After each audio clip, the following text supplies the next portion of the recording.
Greetings, pastors and leaders at LiderVision. I want to express my gratitude for each of you as fellow pastors and leaders of the local church. Preparing relevant messages, offering a listening ear to those who are hurting, navigating relational conflict, and making tough leadership decisions, the role you play is not for the faint of heart. The efforts, the sacrifices, and level of compassion you extend toward the people you lead, and often amid challenging circumstances, really inspires me. You often lead without access to the resources I can so easily take for granted here in the U.S. Yet you give sacrificially to meet the diverse needs of your congregations.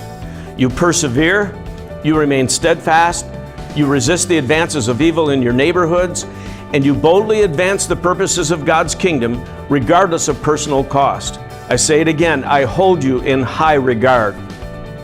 I'm thrilled that you're a part of the unified body of LiderVision.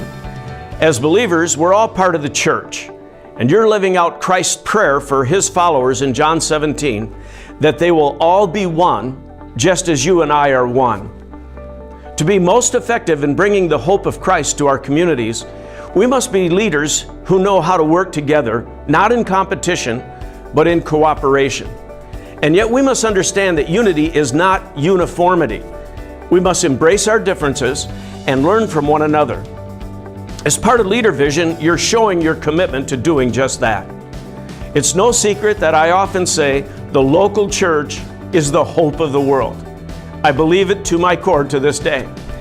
But in order for the local church to reach its full redemptive potential, it must be well led. Those of us with leadership gifts must step up and step it up by taking responsibility for our own leadership development. As pastors and leaders, we all need checkups. We need to rest and recharge and recalibrate. We need to be purposeful about assessing what we are doing and what God wants to do through us next.